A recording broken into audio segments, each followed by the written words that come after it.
దేవుని యొక్క ఇంటిలో ఆరాధన చేసిన ప్రియ సంఘమంతటికి కూడా దేవుడు మన యొక్క ఆరాధన విని దేవుడు మన జీవితంలో చేయవలసిన మేళ్లను దేవుడు మన కుటుంబాల్లో మన ఇంటిలో కూడా దేవుడు కార్యం చేయను గాక. ఆమేన్.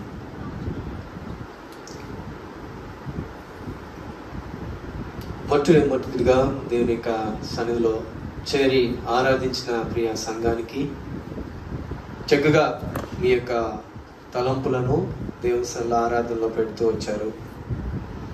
విన్న వాక్యాలను కూడా మరి మీ ఆరాధనలో మెన్షన్ చేస్తూ వచ్చారు. దాన్ని బట్టి కూడా దేవుడు మనం దేవుని యొక్క వాక్యాన్ని ఎంత వింటున్నామో, దేవుని యొక్క వాక్యాన్ని ఎంత విని మన యొక్క ప్రార్థనల వల్ల మన ప్రార్థనలో దాన్ని ఇమిడుస్తున్నామో, నిజమే సంఘానికి చాలా అవసరం. దేవుని వాక్యం వినడం, వినిన వాక్యాన్ని మన ప్రార్థనలో పెట్టుకోవడం చాలా అవసరం. మీరు చేసిన ప్రతి ఆరాధన దేవుడు విన్నాడు. మరి ఇక్కడ విన్న మేమందరం కూడా విన్న మాటల్లో ప్రత్యేకంగా విన్న వాక్యాన్ని అందులో మీ ఆరాధనగా పెట్టిన ప్రతి మాట అది చాలా ప్రశస్తమైనది. విన్న వాక్యానికి సదృశ్యంగా you are connected the prayer to the concept what have we heard. ఏదైతే విన్నామో అది మీ ప్రార్థనలో పెట్టారు. దాన్ని బట్టి దేవుడు మిమ్మల్ని దీవించును గాక. ఆమేన్. చాలా మంది ఇక్కడ కూడి వచ్చిన మీ యొక్క ప్రతి ఒక్కరు కూడా ఎందుకో తెలియదు కానీ చాలా మంది వాక్యం సేవకుడిని చూడడం కంటే చెప్పేవాడిని నేను మీకంటే చాలా తక్కువ యూనివర్సిటీగా ఉన్నవాడిని అవ్వచ్చు. నాకంటే ఎక్కువ వాక్యం ఎక్కువగా మరి కిందకే చూస్తున్నారు. ఇట్ ఈస్ మీరు కొంచెం మాలాంటి అవనస్తులకి మీరు మమ్మల్ని చూడడమే చాలా చాలా గ్రేట్గా ఫీల్ అవుతాం. మేము ఆత్మీయంగా కూడా మమ్మల్ని చూడడం అంటే మీరు ఎంత అర్థం చేసుకుంటున్నారో, మీరు ఎంతగా వింటున్నారో, మీకు ఎంత అర్థం అవుతుందో మాకు కూడా తెలుస్తుంది. It is a teaching and hearing section. దేవుని యొక్క వాక్యంలో దేవుని యొక్క మందిరంలోకి వచ్చినప్పుడు దేవుని యొక్క వాక్యము వినడం ఎంత అవసరమో అంటే మీరు వింటున్నారా లేదా అనేది మాకు ఒకే ఒకటి, we have only one thought ఏంటంటే మీరు మమ్మల్ని చూస్తే మా వాక్యం మీకు అర్థమైంది. మీరు మమ్మల్ని మా వైపు చూడకపోతే అంటే మేమోనంటే ద ఫెలో వాట్ ఎవర్ ఎవరైనా కావచ్చు, ఏ సేవకుడైనా కావచ్చు, మమ్మల్ని చూడకపోతే మీరు సరిగా వినట్లేదు, లేదంటే you are not connected to word of God, లేదంటే మీరు ఈ వాక్యం మీకు అర్థం అవ్వట్లేదు అందుకనే మీరు కిందకు దించుతున్నారని నాకు అర్థం అవుతుంది. సో ఎందుకంటే నేను కూడా కొన్ని సంవత్సరాలు స్కూల్లో టీచర్గా చేశాను. సో పిల్లలు మా వైపు చూడకపోతే ఇక్కడ మేబీ టీచర్స్ ఉండొచ్చు, పిల్లలు మన వైపు చూడకపోతే ఎలా ఉంటుంది? సో కర్రించి కొడతామేమో, ఈరోజు కొట్టేసే సందర్భాలు కూడా లేవు. సో సంఘానికి దేవుడు ఇక్కడ 7 సంఘాలు ఉన్నాయి. 7 సంఘాలకి కూడా 7 సంఘాలకి ఒక లేఖ రాస్తున్నాడు పౌలు భక్తుడు కూడా.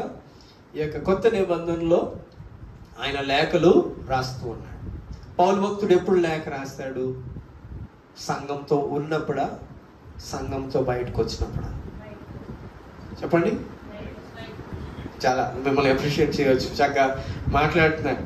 ఎప్పుడైతే సంఘము విన్న వాక్యం ద్వారా మీరు కనెక్ట్ అయ్యి వాక్యం మరి మీరు ఆ మాటలు చెప్తా ఉంటుంటే మాలాంటి వాళ్ళకి maybe the youngsters coming up ఇప్పుడు రాబోయే కానీ ఈ జనరేషన్లో మరి దేవుడు ప్రభు చిత్తమై పై పరిచర్య ఇంకా మనం పైన ఆరాధన స్థలం ప్రారంభమవుతాయి. యవనస్తులు వారు నిలబడి దేవుని యొక్క వాక్యం చెప్తున్నప్పుడు మీరు కూడా అదే స్పందనతో మాట్లాడితే ఎంతో సంతోషం ఉంటుంది. వి రిజాయిస్ మేము ఇంకా ఆత్మీయంగా ఇంకా మేము ఎన్నో విషయాలు చెప్పడానికి మేము కొన్నిసార్లు మీరు ఇటు కింద చూస్తూ ఉంటుంటే మేము ఎవరికి చెప్తున్నామండి వాక్యము? To whom we are speaking with, who audience? మా ఆడియన్స్ ఎవరు? మీరే కదండి. మీరు మా వైపు చూస్తే మాకెంతో సంతోషం. రెండోది మీరు వాక్యం వినడమే కాదు, రెండోది ఏంటంటే వాక్యం విన్నది ఎప్పుడైనా చెప్తున్నప్పుడు దాన్ని చెప్పడం అనేది కూడా, ఉచ్చరణ అనేది కూడా చాలా అవసరం. అయితే ఇలాగా సంఘానికి పౌలు భక్తుడు తో ఉన్నప్పుడు ఆయన ఏం చేశాడంటే సంఘానికి కావాల్సిన అన్ని కూడా బోధిస్తూ ఉండేవాడు, బోధలు చేసేవాడు. ఎప్పుడైతే సంఘం నుంచి బయటకు వచ్చి, అంటే మేబీ హీ కేమ్ టు యెరూషలేంకి వచ్చాడు అనుకుందాం, యెరూషలేం సంఘం, లేదంటే ఎఫెసీ సంఘానికి వచ్చాడు, లేదంటే మనం రాయబడిన కొరింథీ సంఘానికి వచ్చాడు. వచ్చినప్పుడు ఆయన బోధలతో దేవుని యొక్క వాక్యాన్ని సంఘానికి బోధల ద్వారా ఎడిఫై చేసేవాడు. లేదంటే ఎవరైనా క్రమంగా లేరు, లేకపోతే యవనస్తులు చిన్న బిడ్డలు సరిగ్గా క్రమంగా లేనప్పుడు వాళ్ళకి ఏం చేశాడు, క్రమపరిచేవాడు. లేదంటే ఆయన అక్కడి నుంచి బయటికి వెళ్ళిన తర్వాత వేరే సంఘానికి వెళ్ళాలి, లేదంటే కొరింథీ సంఘాన్ని నుంచి ఎఫెసీ సంఘానికి వెళ్ళాలి, లేదా ఎఫెసీ సంఘానికి కొలసీ సంఘానికి వెళ్ళాలి, లేదంటే మరి అలాంటి సంఘాలకు వెళ్తున్నప్పుడు ఏం చేసేవాడు అంటే ఆయన ఇంట్లో ఉండి ఆ సంఘానికి కావాల్సిన ఉత్తరాన్ని రాసేవాడు. కొరింథీ సంఘములో అందుకని ఈ యొక్క పత్రికలన్నీ కూడా వస్తూ వచ్చాయి. పౌలు భక్తుడు ఎన్నో పత్రికలు రాశాడు, సుమారు 18 పత్రికలని మనకి తెలుసు. అయితే ఈ పత్రికలన్నీ కూడా ఎలా రాశాడు అంటే తను సంఘంతో ఉన్నప్పుడు కాదు, సంఘం నుంచి బయటకు వచ్చి ఆయన వేరే పరిస్థితుల్లో ఉన్నప్పుడు ఈ సంఘానికి కావాల్సిన ఎందుకోనంటే he heard hearing, ఈ సంఘము కొరింథీ సంఘం ఇలా ఉంది అని విన్నాడు. ఎప్పుడైతే బోధలు చెప్పడం అనేది చాలా అందరూ చేస్తారండి, బోధ చేయడం చాలా సులువ, బోధ చెప్పడం చాలా సులువ. అయితే బోధ చేసిన తర్వాత మీరు ఎలా ఉన్నారు, మీరు ఎలా బోధకి ఇన్స్పైర్ అయ్యారు, ఎలా ప్రాక్టికల్గా మీరు ఆ బోధ విన్న తర్వాత మీరు ఎలా జీవించారు అనేది మేము వినడం చాలా అవసరం. అందుకనే పౌలు భక్తుడు విన్నప్పుడు సంఘానికి రాసేవాడు, you need to correct something, నువ్వు సరిగ్గా ఉండాలి. కొన్ని విషయాల్లో అప్రిషియేట్ చేసేవాడు. మరి తెస్సలోనిక సంఘానికి మనం చూసినట్లయితే ఆయన ఎంతగా అప్రిషియేట్ చేశాడో, తర్వాత భాగాల్లో చూస్తున్నట్లయితే ఆయన సంఘాన్ని తిట్టూ వచ్చాడు, కొడుతూ వచ్చాడు. ఎన్నో రకాలుగా ఆయన ఈ యొక్క ప్రకటన, ఈ యొక్క లెటర్స్ ద్వారా ఈ need to communicate with churches తో కమ్యూనికేట్ చేసేవాడు. అలాగే ఎందుకు ఈ పౌలు భక్తుడు కమ్యూనికేట్ చేశాడో తెలియదు కానీ ఇక్కడ యేసుక్రీస్తు వారు కూడా ఈ సంఘముతో, అంటే ఒక దేశముతో, ఈ భూమి మీద యేసుక్రీస్తు వారు భూమి మీద ఉన్నాడు. ఉన్న తర్వాత కొంతకాలం ఉండవలసి వచ్చింది. మానవాళ్ళందరి కొరకు కూడా ఆయన పాపం భరించవలసి వచ్చింది. కలవరిశిల్లో ఆయన మరణించాడు, తిరిగి లేచాడు. లేచిన తర్వాత పరలోకానికి వెళ్ళిపోయాడు. పరలోకానికి వెళ్ళిపోయినా కానీ ఆయన ఆలోచనలు ఏంటి, సంఘం ఎలాగా ఉంది. అందుకని పేతురుతో అన్నాడు, నీవు ప్రేమిస్తున్నావా, పేతురు నీవు ప్రేమిస్తున్నావా అని ముమ్మారు అడుగుతూ వచ్చాడు. ఆయన కలవరిశిల్లో ఆయన బొంగుతూ వచ్చాడు, నేను యేసుక్రీస్తును ఎరగనని. ఇక్కడ అంటున్నాడు యేసుక్రీస్తు వారు, ఆయన చిరుడిగా మరి ఆ పేతురుతో ఏమంటే, నీవు నన్ను ప్రేమిస్తున్నావా. దేవుణ్ణి ప్రేమిస్తున్నామండి. ఎలా దేవుణ్ణి ప్రేమిస్తామండి? దేవుని ప్రేమించాలని అంటే ముందు మనుషులుగా ఒకరికొకరు మనం ప్రేమించుకోవాలి కదా. ఇక్కడ ఇక సంఘాలకి 7 సంఘాలు, ఇంకా ఇవన్నీ కూడా చెప్పాలంటే చాలా సమయం పడుతుంది కనుక 7 సంఘాల్లో ఒక్కొక్క సంఘానికి ఒకటి ఏంటంటే అప్రైజెస్, అంటే అప్రిషియేట్ చేస్తూ వచ్చాడు. ప్రతి 7 సంఘాలకి ఉండే ప్రతి కాన్సెప్ట్ ఏంటంటే అప్రిషియేట్ చేస్తూ వచ్చాడు. రెండవది ఆయన ఎడిఫై చేస్తూ వచ్చాడు, క్రమపరుస్తూ వచ్చాడు. నీవు ఈ విషయాల్లో నువ్వు తప్పుగా ఉన్నావు, ఇందులో నువ్వు మార్చుకోవాల్సి ఉన్నాయని క్రమపరుస్తూ వచ్చాడు. మూడవది ఆయన మరి ఆయన ఏం చెయ్యాలో చెప్తున్నాడు, నువ్వు ఎలా ఉండాలి అనేది చెప్తూ వచ్చాడు 7 సంఘాల్లో. చివరిగా 4వది ఏంటంటే ఆయన గిఫ్ట్స్ అనౌన్స్ చేశాడు. యేసుక్రీస్తు వారు మనకి గిఫ్ట్స్ ఇస్తాడానికి ఆయన పరలోకానికి రాజ్యం తీసుకువెళ్తాడు మనల్ని. ఆయన గిఫ్ట్స్ ఇవ్వడానికి ప్రామిసెస్ కూడా ఆయన ఇస్తూ వచ్చాడు. ప్రియమైన సంఘమా, 7 సంఘాలకి ఇచ్చింది ఏంటంటే, ఫస్ట్ వన్ కండమ్నేషన్, ఏ విషయాల్లో నీవు మంచిగా ఉన్నావో ఆయన అప్రిషియేట్ చేస్తున్నాడు. రెండవది రిబుక్, అంటే ఆయన మరి కొంత క్రమపరచడానికి, ఎడిఫై చేయడానికి రెండో కాన్సెప్ట్. మూడోది ఏంటంటే ఆయన ఎగ్జార్టేషన్ చేస్తున్నాడు, ఆయన మరి క్రమపరుస్తున్నాడు, ఆయన ఎంకరేజ్ చేస్తున్నాడు మనలను. మూడోది ఏంటంటే ప్రామిసెస్ ఇస్తున్నాడు, గిఫ్ట్స్ ఇస్తున్నాడు. 7 సంఘాలకి ఈ 4 చాలా ప్రత్యేకమైనవి. అందుకని మొత్తం త్వరితంగా మరి మొదటి సంఘం దగ్గరికి వెళ్దాం. 2:1 ఎఫెసీలో ఉన్న సంఘపు దూతకు ఇలాగూ రాయము. ఇక యోహాను ఆయన రాసేవాడు, హీ ఈజ్ ఎ రైటర్, ఆయన చక్కగా రాసే వ్యక్తి. ఆయన ఎన్నో మరి పత్రికలు రాశాడు. సువార్త పత్రిక రాశాడు. ఇక్కడ రాసే పద్ధతి, ఇక్కడ రాసేది ఏంటంటే ఒక సంఘానికి రాయమంటాడు. ఏ సంఘం అనేది? మొట్టమొదటి యొక్క సంఘం ఏంటండి? ఎఫెసీ సంఘమునకు, ఎఫెసీలో ఉన్న సంఘమునకు, సంఘపు దూతకు ఇలాగూ రాయి. ఎఫెసీలో ఉన్న సంఘపు దూతకు ఇలాగా రాయి. ఆ దూత ఏం చేస్తుంది? మెసెంజర్ సంఘానికి ఆ యొక్క మరి ఎఫెసీ సంఘంలోకి వెళ్ళి ఈ యొక్క లెటర్ని, లేదంటే ఈ యొక్క రాసిన ఈ యొక్క ముక్కను తీసుకుని వెళ్ళి సంఘానికి చూపిస్తుంది. ఏమన్నానంటే ఇందులో నేను చెప్పాను కదా, ఒకటి అప్రిషియేట్ చేస్తున్నాడు దేవుడు, సంఘంలో కూడా అప్రిషియేషన్స్ ఉంటాయి. రెండోది ఎడిఫై చేస్తున్నాడు, క్రమపరచడం అనేది సంఘంలో ఉండాలి కూడా. మూడోది ఆయన ఎగ్జార్టేషన్ చేస్తున్నాడు, ఆయన మరి నిన్ను ఎంకరేజ్ చేస్తున్నాడు, సంఘంలో కూడా ఎంకరేజ్మెంట్స్ అవసరము. నాలుగోది ఆయన గిఫ్ట్ కూడా అడ్వాన్స్ చేస్తున్నాడు. ఇది కూడా ఈ యొక్క సంఘంలో ఉన్న ప్రత్యేకమైన విషయాలు, కొన్ని ప్రత్యేకమైనవి మనకి బాగా ఎప్పుడూ మనం ఈ యొక్క ప్రకటన గ్రంథం చదివిన వారు చాలా మంది ఉన్నారు. అందరికీ తెలిసిన వాక్యమే, కాకపోతే దేవుడు మరొకసారి మనం వింటా ఉన్నాం. ఇందులో మరి ఆయన ఫస్ట్ అప్రిషియేట్ ఏం చేస్తున్నాడు అంటే హార్డ్ వర్క్. ఆ సంఘం ఏంటంట, ఎఫెసీలో ఉన్న సంఘం ఏం చేస్తుందంటే చాలా పని చేస్తుంది, హార్డ్ వర్క్ ఉన్నది. రెండోది ఏంటంటే రిజెక్టింగ్, మరి ఆ యొక్క ఫాల్స్ అపోస్టల్స్ ని, లేదంటే ఫాల్స్ టీచింగ్ ని అదేం చేస్తుంది? రిజెక్ట్ చేస్తుంది. ఆ సంఘానికి ఒక అప్రిషియేషన్ ఏమిస్తున్నాడంటే, నీవు చాలా కష్టపడుతున్నావు, నీ పని చాలా ఉన్నతంగా ఉంది, సరే. ఇంకోటి ఏంటంటే ఆయన ఏమంటాడంటే, నువ్వు ఆ యొక్క అపోస్తులు, మరి ఆ యొక్క మరి ప్రవక్తలు ఉన్నారు, అబద్ధ ప్రవక్తలు కూడా ఉన్నారు. ఈ అబద్ధ ప్రవక్తుల యొక్క బోధలు ఏం చేస్తున్నావు? రిజెక్ట్ చేస్తున్నావు. ఈ సంఘము, ఈ ఎఫెసీలో వస్తున్న సంఘం ఏంటంటే ఒకటి హార్డ్ వర్క్ చేస్తుంది, రెండోది ఏ విధంగా అప్రిషియేట్ చేస్తుందంటే ఫాల్స్ టీచింగ్ ని రిజెక్ట్ చేస్తుంది. ఆ సంఘానికి, ఎఫెసీ సంఘాన్ని అలాగా అప్రిషియేట్ చేస్తున్నాడు. రెండవ పాయింట్ ఏంటంటే మరి ఎడిఫైయింగ్. అందుకని ఏమని తిడుతున్నాడు అంటే ఏం చేస్తున్నాడు? నీ మొదటి ప్రేమను నువ్వేంటి కోల్పోయావు. నీ మొదటి సంఘము ముందు ఉన్న పరిస్థితులు, క్రీస్తుతో నీవు రక్షణ పొంది, మారుమనసు పొంది, బాప్తిసం తీసుకున్న రోజులు ఏవైతే ఉన్నాయో అప్పుడు సంఘంతో ఉన్న అటాచ్మెంట్ వేరు, ఇప్పుడున్న ప్రస్తుత కాలముల యొక్క అటాచ్మెంట్స్, ఆ కనెక్షన్స్ అనేవి కూడా నువ్వేం చేస్తున్నావు? మొదటిలో ఉన్న ప్రేమ నీవేం చేసావు? మర్చిపోయావు. ఇప్పుడు మొదటి ప్రేమ, మరి నీవు అందుకని ఇక్కడ ఏమన్నా లాస్ట్ యువర్ ఫస్ట్ లవ్, నీ యొక్క మొదటి ప్రేమను నువ్వు కోల్పోయావు. సంఘము, ఎఫెసీ సంఘము కోల్పోయిందంట. ఈరోజు మన సంఘం అలా ఉందా?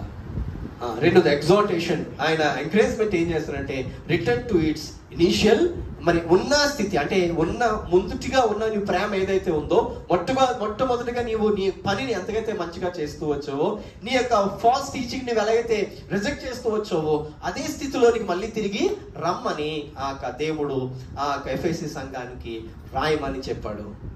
ఇంకోటి ఏంటంటే రిపెంట్ అంటున్నాడు. నువ్వు చేసిన పొరపాటు నువ్వేం చేయాలి? పశ్చాత్తాపడు అని సంఘానికి చెప్తున్నాడు. అయితే ఆయన ఇచ్చే గిఫ్ట్ ఏంటో ఇక్కడ అనౌన్స్ చేస్తున్నట్టు, ఓవర్కమ్ విల్ ఈట్. మరి ఆ ఏదైనా తోటలో ఆదాము అవ్వలు ట్రీ ఆఫ్ లైఫ్ ఏదైతే ఆ తినకూడని వృక్షఫలం తిని పాపంలోనికి మనం పడిపోయామో, ఆ పాపం వల్ల వచ్చే మరణము జీవితాన్ని మనం ఎలాగైతే మరి అనుభవిస్తున్నామో, ఆ మరణం లేకుండా నిత్య జీవానికి ఇచ్చే ఒక చెట్టు ఉన్నది. ఆ నిత్య జీవనిచ్చే ఆ చెట్టు నేను ఏం చేస్తాను? నీకు చదువున్నది మరి జయించువానికి దేవుని పరదేశులో ఉన్న జీవ వృక్షపు ఫలము భుజింపనిత్తును. ఎప్పుడండి దేవుడు ఏం చేశాడు? ఆ వృక్ష ఫలం తినకుండా ఏం చేశాడు దేవుడు? ఒకసారి వెళ్దామా? ఒకసారి అక్కడికి కూడా. ఆది కాండంలో ఖడ్గ జ్వాలను వేశాడు. సరిగా అది కూడా ఒకసారి జ్ఞాపకం చేసుకుందాం. తినకుండా ఏం చేశాడు ఆయన?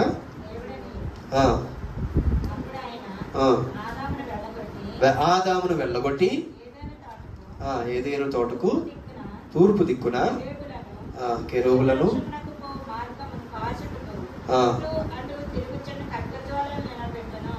ఆయన ఏం చేసినట్టే వెళ్ళకుండా ఖడ్గ జ్వాలని వెళ్లకుండా కెరూబుల్ని దేవుడు పెట్టాడు. ఇప్పుడు ఏం చేస్తున్నట్టే ఎఫెసీ సంఘానికి ఏం చెప్తున్నట్టే, నీ మొదటి ప్రేమను మళ్ళీ తిరిగి పొందుకున్నట్లయితే, నువ్వు పశ్చాత్తాపడినట్లయితే ఆ వృక్ష ఫలాన్ని మళ్ళీ తినే యోగ్యత నీకు కలుగుతుంది. అప్పుడు మనం ఏం చేస్తామండి? నిత్యము జీవిస్తాం. ప్రియమైన సంఘమా, ఎన్నో రకాల పరిస్థితులు ఈ రోజులు ఉన్నాయి. నాట్ ఇన్ చర్చ్లోనే కదా, అవుట్ ఆఫ్ చర్చ్లో ఎన్నో పరిస్థితులు మనం వింటూ ఉంటున్నాం.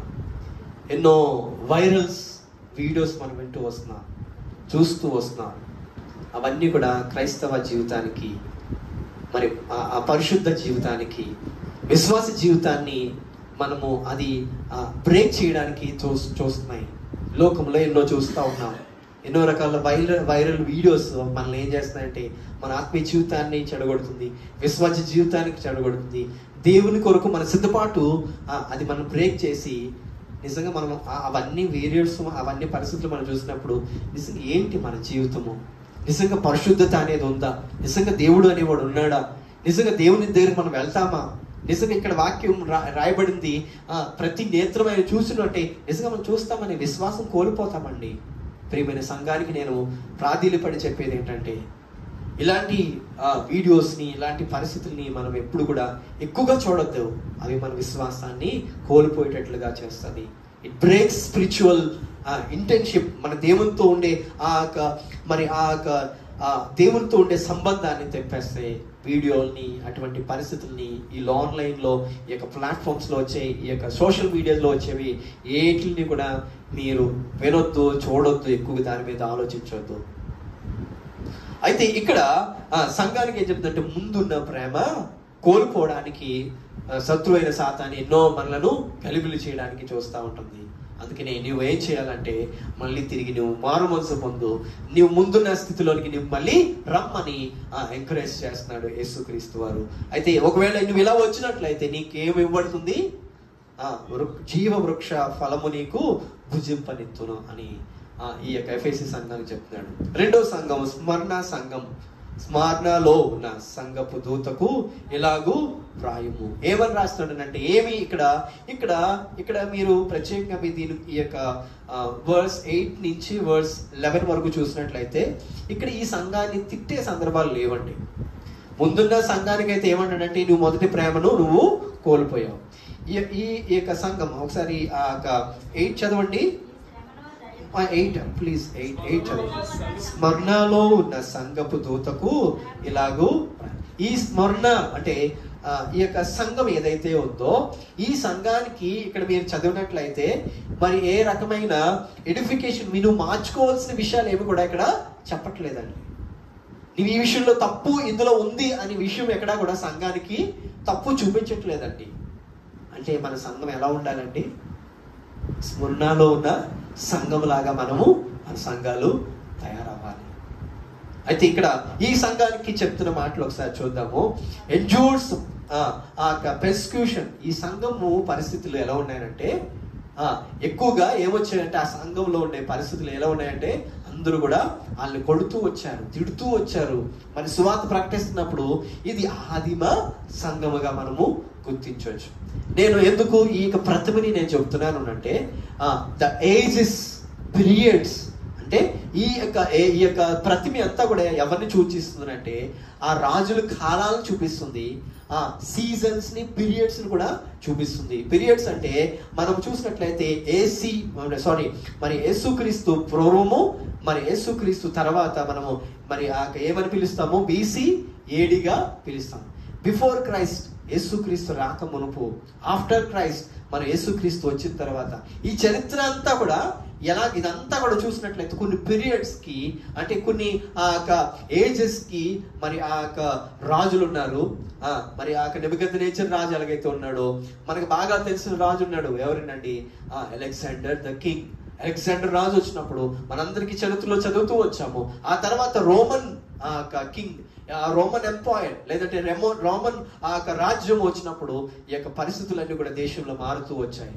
ఈ రోజున్న ప్రస్తుత కాలముకి ఈ సంఘాలు కూడా కనెక్ట్ అయి ఉన్నాయనే విషయాలు కూడా ఈరోజు మనము జ్ఞాపకం చేసుకుంటాం. స్ముర్నాలో ఉన్న సంఘము ఎలాంటి సంఘం అంటే ఏ రకంగా కూడా ఎడిఫికేషన్, ఏ రకంగా కూడా తప్పు చూపించలేని యేసుక్రీస్తు వారి ఇందులో ఈ యొక్క సెకండ్ చర్చ్ ఏదైతే ఉందో ఏ రకంగా తప్పు ఇందులో కనబడట్లేదు. అది ఏ సంఘానికి సూచనగా ఉందనంటే మన ముందున్న సంఘము ఎప్పుడండి? అపోస్తుల కాలంలో వారు అద్భుతాలు చేస్తూ వచ్చారు, ఆశ్చర్యకార్యాలు చేస్తూ వచ్చారు, మరి ఎన్నో రకమైన మరి ఇబ్బందులు పడుతూ వచ్చారు, కొడుతూ వచ్చారు. యేసుక్రీస్తు వారి శిష్యులు 12 మంది కూడా ఎలా చనిపోయారండి? ఒక్కొక్కరు ఒక్కొక్క రకంగా మరణిస్తూ వచ్చారు. ఏ రకంగా వెళ్ళారు వాళ్ళు? ఎన్నో శోధనలు గుండా వెళుతూ వచ్చారు. ఎంతో మందిని ఆయన్ని కొడుతూ వచ్చారు, తిడుతూ వచ్చారు. వాళ్ళ యొక్క మరణాలన్నీ కూడా హతసాక్షులు అయిపోతూ వచ్చారు. ఈ సెకండ్ చర్చ్ ఏదైతే ఉందో అప్పుడు కాలానికి సంబంధించిందని చాలా మంది స్కాలర్స్ చెప్తూ వచ్చారు.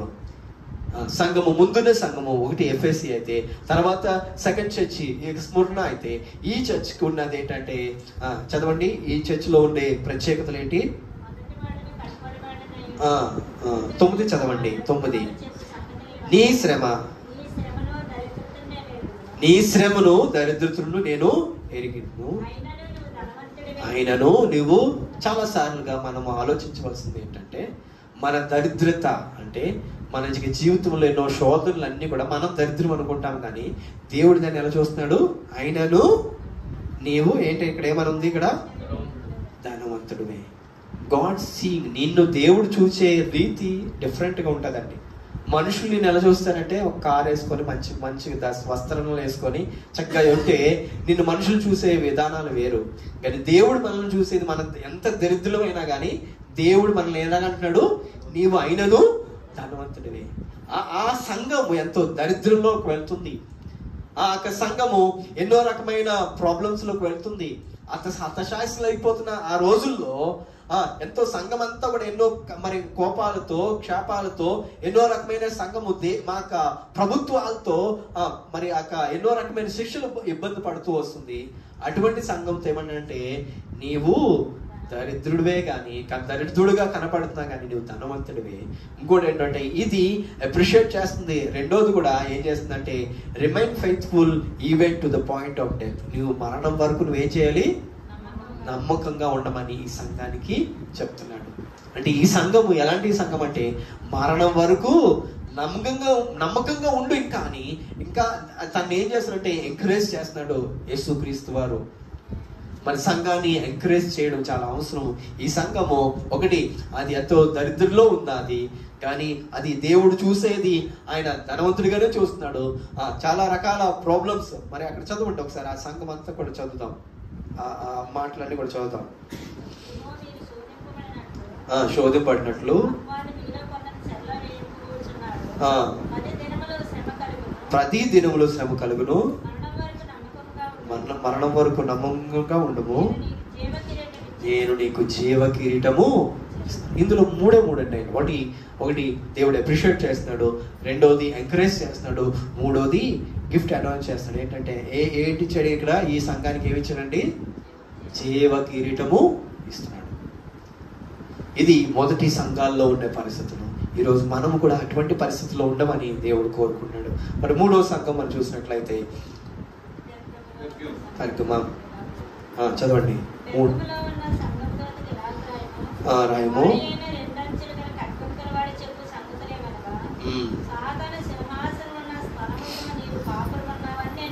అయితే ఈ సంఘాన్ని ఎక్కువగా దేవుడు తిడుతూనే ఉన్నాడు, ఎడిఫై చేస్తున్నాడు, క్రమపరుస్తున్నాడు దేవుడు. ఏంటంటే ఈ సంఘంలో ఉన్న ప్రత్యేకత ఏంటంటే ఏం చేస్తున్నాడు? ఎక్కువగా ఫాల్స్ టీచింగ్ ని సంఘము ఎక్కువగా యాక్సెప్ట్ చేస్తుందంట. ఈ సంఘములో ఉన్న విశ్వాసులు, ఈ సంఘములో ఉన్న మరి సంఘం అంతా కూడా ఏం చేస్తుందంటే ఫాల్స్ టీచింగ్ నే, బిలాము బోధల్ని, నికోలస్ యొక్క మరి అటువంటి బోధల్ని అంగీకరించి ఈ సంఘం అంతా కూడా ఆ బోధలు గుండానే వెళ్తుందంట. ప్రియమైన సంఘమా, మనం ఏ బోధలు గుండా మనము ముందుకు వెళ్తున్నాం? ప్రియమైన యేసుక్రీస్తు వారు ఒకరోజు మనం వి విల్ సీ హిమ్, మన కళ్ళుతో మనం ఆయన చూస్తాము. చూడక మునుపు ఈ సంఘాల గురించి యేసుక్రీస్తు ఎందుకు రాస్తానంటే, నీవు కూడా ఇటువంటి పరిస్థితుల్లో నువ్వు ఏ రకంగా నువ్వు ఎడిఫై చేసుకోవాలో, ఏ విషయాల్లో నువ్వు క్రమపరచుకోవాలో దేవుడు నీతో మాట్లాడుతున్నాడు. ఈ సంఘం అంతా కూడా తిడుతూనే ఉన్నాడు. ఇంకోటి ఏంటంటే రిపెంట్, నీవు ఏం చేయాలి? మారు మనసు పొందాలి. మరి ఒకవేళ మారు మనసు పొందినట్లయితే దేవుడు గిఫ్ట్ ఏమీ అనౌన్స్ చేసినట్టు 3వ సంఘానికి మన్నాను ఇస్తానని చెప్తున్నాడు. చదవండి చివరి భాగము.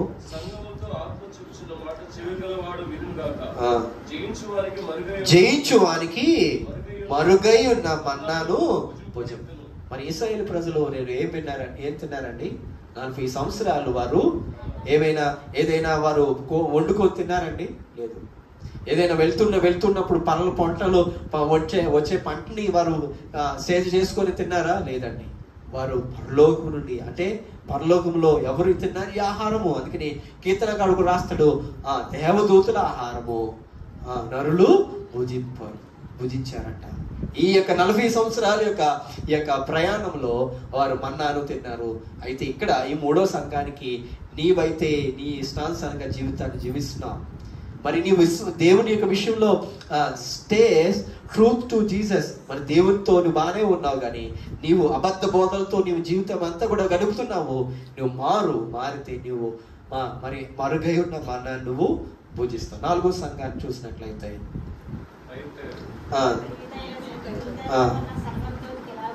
రాయము. ఈ సంఘంలో ఉన్న ప్రత్యేకతలు ఏంటో ఇక్కడ మనం చూద్దాం. Knows your love, faith, service. మరి ఆ గ్రేట్ దెన్ ఫస్ట్, ముందున్న పరిస్థితుల కంటే ఇప్పుడు మెరుగ్గానే ఉన్నావని ఈ సంఘానికి అప్రిషియేట్ చేస్తున్నాడు యేసుక్రీస్తు వారు. ముందు అంటే later deeds greater than first. మరి ఆ ఫస్ట్ లో ఉన్న నువ్వు సరైన స్థితిలో లేవు, ఇప్పుడు బెటర్ గానే ఉన్నావు అని ఇక్కడ ఇంగ్లీష్ లో ఉన్నది. తర్వాత ఈ సంఘం కూడా ఏం చేస్తుందంట? అబద్ధ బోధలు. ఏ బోధ అంట? ఆ బోధ ఏ బోధ అండి? యెజబెలు బోధలు. ఇందులో ఇమ్మోర్టల్, ఐడోల్టరీ, మరి యొక్క లోకంలో ఉన్న ఈ పరిస్థితులన్నీ కూడా ఈ సంఘంలో ఉన్నాయంట. 4వ సంఘము 3వ సంఘాన్ని యేసుక్రీస్తు వారు తిడుతూ ఉన్నారు. యెజబెలు బోధలు ఇందులో ఉన్నాయి. అందులో అయితే మరి బిలాం బోధలు ఉన్నాయి. అయితే ఇక్కడ దేవుడు ఇచ్చే ఇదేంటంటే అప్రిషియేషన్ ఏంటంటే, చదవండి చివరి మాట. వేకువ చుక్కనిచ్చేదను, మార్నింగ్ స్టార్. చాలా మంది బస్సుల్లో ఉంటాయండి ఇందులో. మరి అక్కడ ఏం చెప్తాడంటే, నేను వేకువ చుక్కను నీకు ఇస్తాను. Faithful, the faithful will be given authority over nations. దేవుడి యొక్క ప్రభుత్వాలన్నిటి మీద ఆయనకు మరి ఆ యొక్క అథారిటీ ఇస్తాను. అండ్ ద మార్నింగ్ స్టార్, నేను వేకువ చుక్కను నీకు ఇస్తానని దేవుడు చెప్పాడు. ఒకసారి 5లోకి వెళ్దాం. 3వ అధ్యాయము 1వ వచనము. సార్దీసులో ఉన్న సంఘపు దూతకు ఇలాగో రాయము, 7 నక్షత్రాలు దేవుని నీ క్రియలను నేను ఎరుగుదును. ఏమనగా జీవించుచున్నానని పేరు పట్టుకున్నది కానీ నీవు మృతుడివే. మొట్టమొదటిగా ఈ సంఘానికి దేవుడు అప్రిషియేట్ చేస్తుంది ఏంటంటే, స్పిరిచువల్లీ డెడ్. నీవేం చేస్తున్నావు? అప్రిషియేషన్ ఏమి ఈ సంఘంలో లేదండి. అప్రిషియేషన్స్ లేవు ఇందులో. ఏంటున్నాయంటే, మన దేవుడు క్రమపరిచే పనులే ఇందులో ఉన్నాయి. ఈ సంఘానికి దేవుడు క్రమపరుస్తూనే ఉన్నాడు, కానీ ఇందులో ఈ సంఘంలో ఉన్న గొప్పతనాలు ఏవి కూడా దేవుడు చూసి చెప్పట్లేదండి.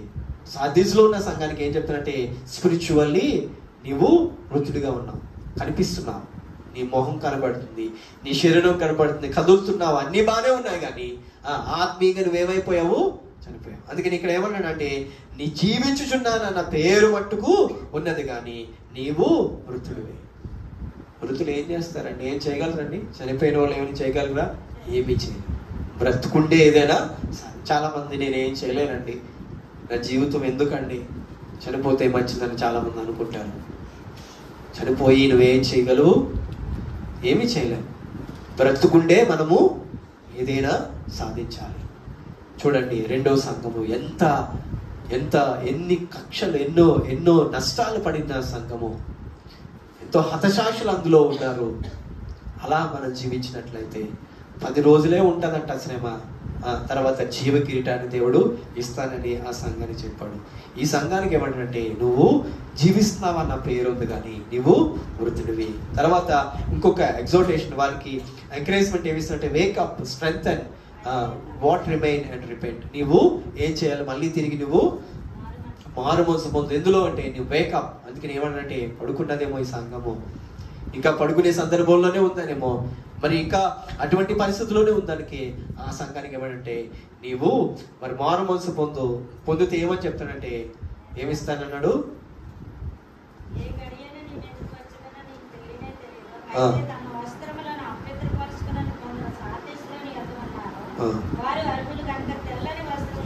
తెల్లని వస్త్రం ధరించి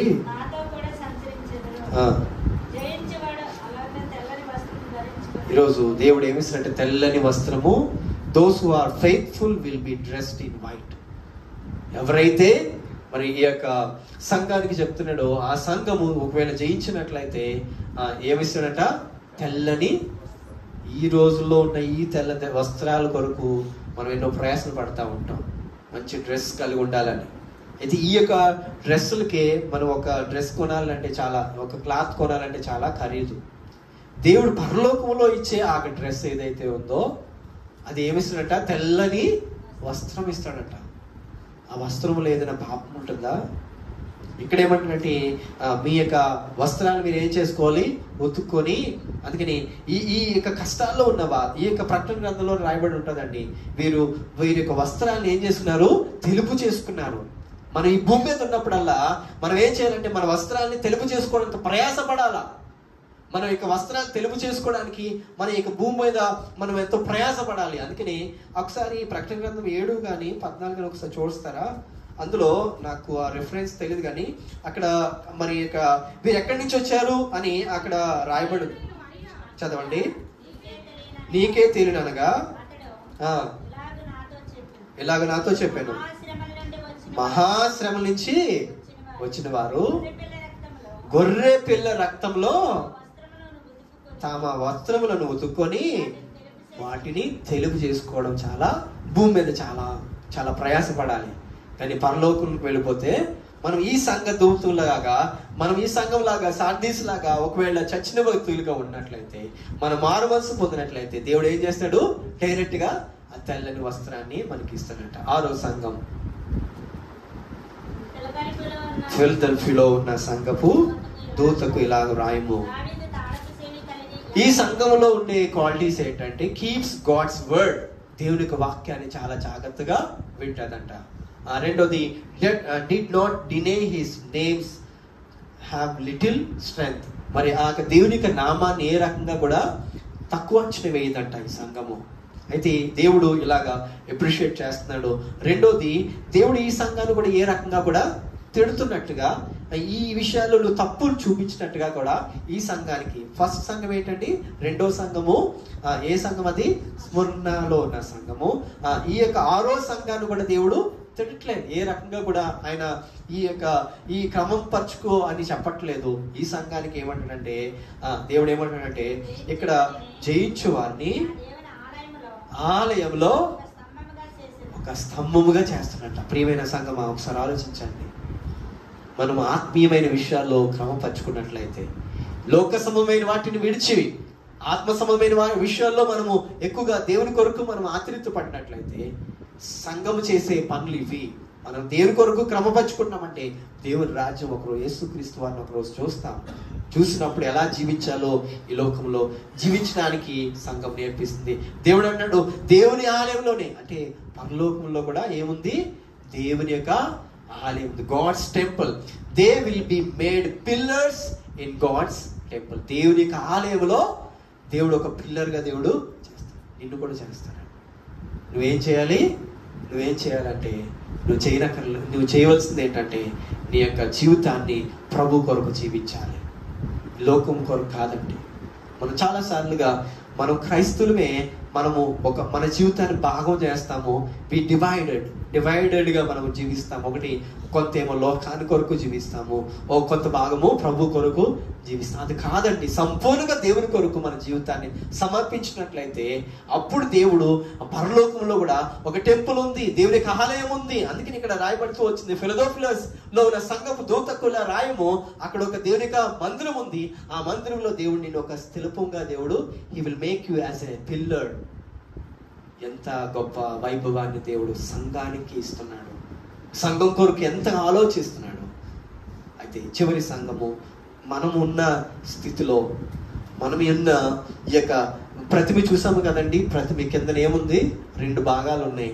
ఒకటేమో మట్టితో ఉంది, ఇంకోటి ఇనుముతో. 2 కలిసి ఉన్నాయి. 2 కలిసి ఉన్న దాంతో ఉన్న ఆ యొక్క ప్రతిమ మీద ఒక చేతితో ఏ రకంగా కూడా చెయ్యి అంటుకోకుండా వచ్చిన ఆ రాయి దాని మీద పడింది. అయితే ఆ సంఘానికి ఇప్పుడున్న ప్రస్తుత సంఘం యొక్క పరిస్థితుల గురించి లావోదీషియా సంఘము మనకి నేర్పిస్తుందండి. ఒకసారి చదువుదామా?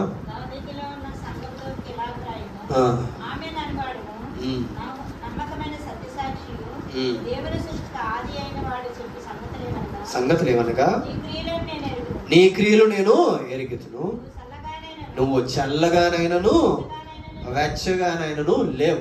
ఈ యొక్క సంఘపు దూతకి ఏం చెప్తుందనంటే, ఏ రకంగా అప్రిషియేషన్స్ ఇందులో లేవు. ఏ రకంగా కూడా మరి నువ్వు ఇలా ఉన్నావు, నువ్వు మంచిగా ఉన్నావు, ఇలా ఉండవు అని అనుకోవడం ఏమి మరి మంచి మాటలు ఇందులో లేవు. ప్రియమైన సంఘమా, we are in the age of Laodicea. ఈ లావోదీషియా సంఘం యొక్క ఏజ్ లో మనం ఉన్నాము. దీని తర్వాత ప్రభువు వస్తాడు. ఈ మూమెంట్కి వచ్చినప్పుడు ఆయన్ని మనము చూసే ధన్యత మనకు కలుగుతుంది. అందుకని దేవుడు ఈ రోజు మనకి ఎందుకు ఈ విషయాలు చెప్తూ వస్తున్నాడు అంటే, 7 సంఘాలు 7 ఏజెస్ అయిపోయాయి.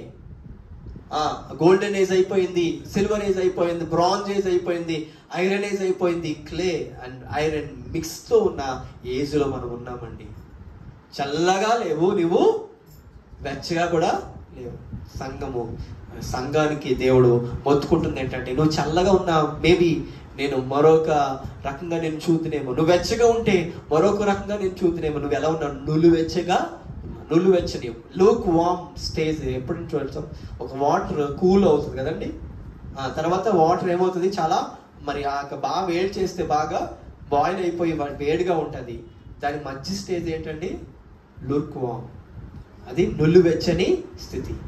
ఈ రోజు నా సంఘాల యొక్క పరిస్థితి, ప్రభు యేసుక్రీస్తు వారు తన ప్రకటన గ్రంథంలో రాస్తున్న మాటలు ఏంటంటే, నువ్వు ఎలా ఉన్నావు?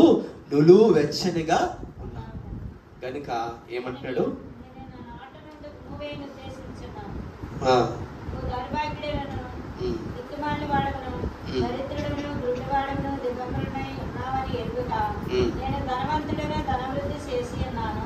నాకేమీ కొదవలేదని చెప్పుకొనిచున్నావు. నువ్వు ధనాభివృద్ధి చేసుకున్నట్లు అగ్నిలో పునవేయబడిన బంగారమును, దేశముల సిగ్గు కలుగుతున్నట్లు ధరించుకుంటే తెల్లని వస్త్రములను, నీకు దృష్టి కలిగినట్లు నీ కన్నులకు కాటుకు నా యొక్క గుణమని నీకు ముందు చెప్పుచున్నాను. నేను ప్రేమించిన వారందరినీ గద్దించి శిక్షించు. నీవు ఆసక్తి కలిగి మారు మనసు పొందు. ఇదిగో నేను తలుపునొద్దు తడుచున్నాను.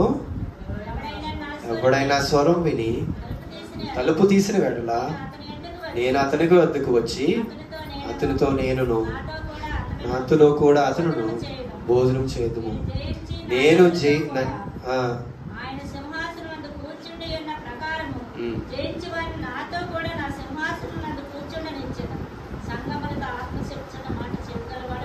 చెవి గలవాడు వినుడుగా.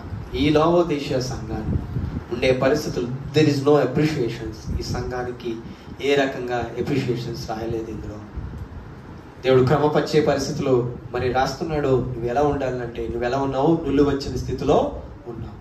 మెటీరియలిస్టిక్ గా నువ్వు చాలా మరి ధనవంతుడిని, నేను ఎన్నో అద్భుతాలు చేస్తాను, ఆశ్చర్యకార్యాలు చేస్తాను అనుకుంటున్నావు, కానీ నువ్వే రకంగా కూడా లేవు. నువ్వు నిలువెచ్చనిగా ఉన్నావు. ఈ సంఘానికి ఎగ్జార్టేషన్ ఏం చెప్తున్నట్టే, నువ్వు ఎలా ఉండాలని చెప్తున్నట్టే, నువ్వు మారు మనసు పొందాలి. తర్వాత ఏంటంటే, సీక్ స్పిరిచువల్ వెల్త్. ఆత్మీయమైన వెల్త్ కొరకు నువ్వు ఆతృత పడంటున్నాడు. తర్వాత ఏమంటే, వైట్ గార్మెంట్స్, హీలింగ్, నువ్వు మన స్వస్థత పొందనంటున్నాడు. తర్వాత ఈయన ఇచ్చేది చాలా ప్రశస్తమైనది ఇస్తున్నాడండి ఈ సంఘానికి. మనం కానీ రక్షణ పొంది మారు మనసు పొంది దేవుని కొరకు మనం ఆతృతపడి దేవుని కొరకు చేసినట్లయితే దేవుడు ఏం చేస్తాడంట, ఆయన కూర్చునే స్థలాన్ని మనకి ఇస్తాడు. ఒకరోజు ఒకనొక టైంలో యేసుక్రీస్తు వారు భూమి మీద ఉన్నప్పుడు ఒక తల్లి వెళ్ళి అంటది, నాకు 2 కుమారులు ఉన్నారయ్యా, ఇదిగో కుడివైపు ఒక ఆయన ఉన్నాడు, ఎడమవైపు ఒక ఆయన ఉన్నాడు. తీసుకుని వచ్చింది 2 చేతులతో తీసుకుని వచ్చి ప్రభు అయిన యేసుక్రీస్తు వారి దగ్గరికి వచ్చి ఆయన అంటుంది, ఏమంటుందండి, నా 2 కుమారులు నువ్వేం చేయాలి, కుడివైపు ఒకరిని ఎడమవైపు ఒకరిని కూర్చోబెట్టంటే ప్రభు అయిన యేసుక్రీస్తు వారు ఏమంటారు, నా దృష్టిలో ఏది కూడా, నేను ఈ భూమి మీదకి ఎప్పుడు వస్తానో తెలియదు కానీ నేను కూర్చునే స్థితిలో, నేను కూర్చునే పరిస్థితులు కూడా నాకు తెలియదు, దేవుడు నియమిస్తాడు. ప్రియమైన సంగమా, ఈ మాటలు విని చాలా రకాలుగా చాలా ఎక్కువ సమయం దేవునికి వాక్యం వింటున్నామేమో. ఒకసారి ఈ సంఘంకి దేవుడు చెప్తేది ఏంటంటే, చివరిగా 21 చదువుకొని ముగించుకుందాం. నేను జయించి నా తండ్రితో కూడా ఆయన సింహాసనమునందు కూర్చుండే ప్రకారము జయించిన నాతో కూడా నా సింహాసనందు కూర్చుండనిత్తును. ఆయన కూర్చుండే సింహాసనం మీద మనలను కూర్చుండేటట్లుగా చేస్తాను. ఎవరికి ఇచ్చారంటే ఆ ప్రాధాన్యత? ఒకరోజు ఒకవేళ యేసుక్రీస్తు వారు భూమి మీద ఉన్నప్పుడు మరి తల్లిని ఒక రకంగా ఆయన మరి ఏ రకంగా కూడా మరి మేలు మాట్లాడలేదేమో, ఆ తల్లికి కావాల్సిన మాట అక్కడ రాలేదేమో, కానీ సంఘానికి ఆయన అంటున్నాడు, నేను నా కుడి పక్షాన కూర్చునే ధన్యత ఎవరికి ఇస్తున్నాడు? సంఘానికి ఇస్తున్నాడండి. ప్రియమైన సంఘమా, ఇంత గొప్ప వాక్యాన్ని, ఇంత గొప్ప శ్రేష్టమైన సంఘాల గురించి మనం వింటూ వచ్చాము. మనం ఏ సంఘానికి సంబంధమైన వారు? మనం హెబ్రోన్ సంఘమా, లేదంటే మరి చర్చ్ ఆఫ్ క్రైస్టా, లేదంటే బ్యాప్టిస్ట్ చర్చా, లేదంటే ఎన్నో రకమైన డినామినేషన్స్ ఉన్నాయి. ఈరోజు డినామినేషనల్ సంఘం కాదు మాది, మరొక ప్రత్యేకమైన సంఘాలని ఎన్నో సంఘాలు ఈ భూమి మీదకి వస్తున్నాయి. మేము అది కాదు, ఇది కాదు, ఇది ఈ బోధ మంచిది, ఆ బోధ మంచిదని ఎన్నో రకాలుగా సంఘాన్ని కరప్ట్ చేసి ఫాల్స్ టీచింగ్స్ తో డిస్టర్బ్ చేసే ఎన్నో రకమైన డినామినేషన్స్, నాన్ డినామినేషన్స్, ఎన్నో రకమైన కల్ట్స్ ఈ యొక్క భూమి మీదకి వస్తున్నాయి. ప్రియమైన సంఘమా, ఏవో సాక్షులు ఎన్నో, మరి కొంతమంది సెవెంత్ డే అడ్వెంటిస్ట్, మరి కొంతమంది శనివారం ఆరాధించేవారు, కొంతమంది ఆదివారం ఆరాధించలోనే ఎన్నో రకమైన డినామినేషన్స్ మనం చూస్తూ ఉన్నాం. ప్రియమైన సంఘమా, దేవుడు డినామినేషన్స్ అడగట్లేదు. ఎవరంట ఈ వేరు చాలా చాలా ప్రయాసపడ్డవారు, ఎంతో బాధలు పడ్డవారు, ఎన్నో కష్టాలు పడ్డవారు. వీళ్ళు ఏం చేశారంటే తమ వస్త్రాలను ఏం చేశారు? ప్రభు యేసుక్రీస్తు వారి గొర్రెపిల్ల రక్తంలో కడగబడి వారు తెలుపు చేసుకోబడ్డవారు. మనకు కావాల్సింది అదండి. ఏ మందిరానికి వెళ్ళాము, ఏ పరిస్థితుల్లోకి వెళ్ళామని కాదు, కానీ దేవుడు నిన్ను ఈ లావోదీశ సంఘం ఏజ్లో మనం ఉన్నాము. ఈ ఏజ్ తర్వాత ఏం చేస్తాడు? ప్రభు భూమి మీదకి రానే వస్తాడు. మనం చూస్తాము. చూసినప్పుడు నిన్ను నువ్వు అయ్యా పాపినయ్యా అని అనుకోవడానికి లేదు. నువ్వేం చేయాలంటే, దేవ నా పాపాలన్నీ కూడా నీ ప్రభు నీ రక్తంలో నేను కడగబట్టి నేను నీ ముందు నిలబడ్డానని నీవు నిర్దోషిగా కాదు, నువ్వు దోషిగా కాదు, నిర్దోషిగా యేసుక్రీస్తు వారి ముందు నిలబడ్డానికి ప్రభు అయిన శరీరము, యేసుక్రీస్తు వారి శరీరాన్ని గుర్తుగా మరి గుర్తుగా ఇక రొట్టె పెట్టబడింది. ఆయన్ని తలంచుకుంటావు, ఆయన ఆలోచించుకుంటావు, ఆయన స్మరించుకుంటావని ఆయన యొక్క రక్తాన్ని గుర్తుగా మన ముందు యేసుక్రీస్తు వారి యొక్క రక్తాన్ని గుర్తుగా రసం పెట్టబడింది. ఆయన యొక్క టేబుల్కి ముందు వెళ్ళక మునుపు ఇన్ విచ్ సిచ్యువేషన్స్ వీఆర్, ఏ సంఘానికి సంబంధించిన వారంగా ఉన్నాము. ఇప్పటికే మనం ఈరోజు దేవుని యొక్క వాక్యం 7 మాటలు మాట్లాడుతున్నప్పుడు, 7 సంఘాల గురించి మాట్లాడుతున్నప్పుడే God has put in you కొన్ని థాట్స్ మీలో పెట్టాడు. ఇది నీ సంఘానికి సంబంధించిన వ్యక్తిగా నువ్వు ఉన్నావు అని దేవుడు ఇప్పటికే పరిశుద్ధాత్మ దేవుడు నీతో మాట్లాడి ఉండొచ్చు.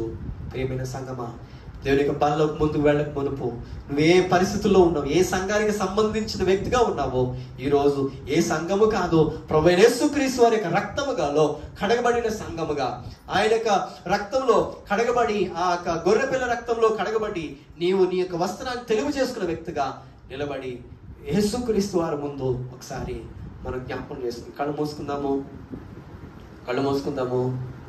ప్రభు యొక్క బల ముందు ఒకసారి జ్ఞాపకం చేసుకుందాము. ప్రభు బలను మనం జ్ఞాపకం చేసుకుందాము. Let us think, let us remember. దేవుడు నీ జీవితంలో ఎన్ని చేశాడు? చేయలేదండి. ఏం చేయకుండా నేను ఈ జీవితంలో ఎంతవరకు నువ్వు వచ్చేసావా? ప్రియమైన సంగమా, ప్రియమైన వ్యక్తులారా, ప్రియమైన విశ్వాసులారా, దేవుడు ఇంతగా ఎన్ని కార్యాలు చేశాడు నీ కొరకు. ఆయన ప్రాణాన్ని ఇచ్చాడండి.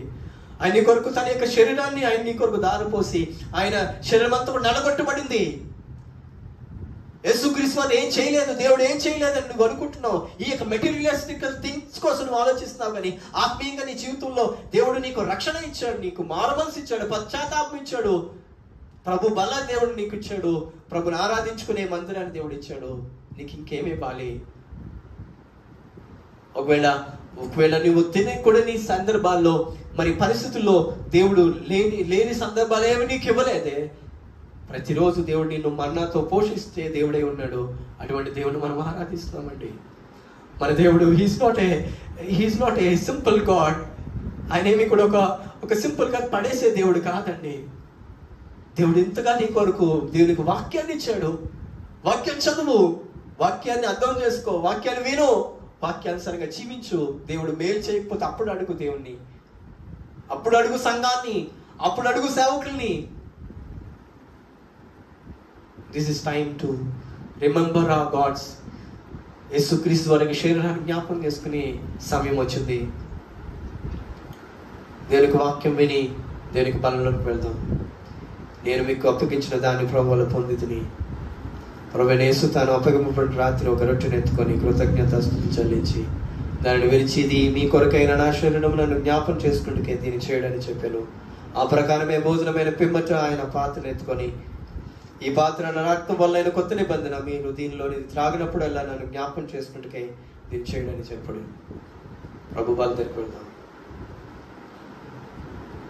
ఒకసారి విన్న విషయాలు ఒకసారి జ్ఞాపకం చేసుకుందాం. What has God put in your thoughts? నీ యొక్క ఆలోచనలో పెట్టిన ప్రతి మాట, మేబీ హీస్ ఎడిఫైయింగ్ యూ. ప్రియమైన సంగమా, దేవుడు నేను పరీక్షిస్తాడేమో, పరిశోధిస్తాడేమో, మేబీ హీస్ ప్రైజెస్ నీకు ఇస్తాడేమో. ఏదైనా కానీ వదిలిపెట్టక ప్రభు యొక్క బలం ముందు, ఒకవేళ దేవుడు నేను క్రమపరచుకోవాలన్న విషయాలు ఏదైనా నీ లేని విషయాలు దేవుడు నీతో మాట్లాడి ఇది క్రమపరచుకోమని, నేను మారు మనసు పొందమని అన్నట్లయితే ప్రభు చెంత ఒకసారి మారు మనసు పొందడానికి సిద్ధపడండి. ప్రభు వాళ్ళ దగ్గరికి వెళ్తాం.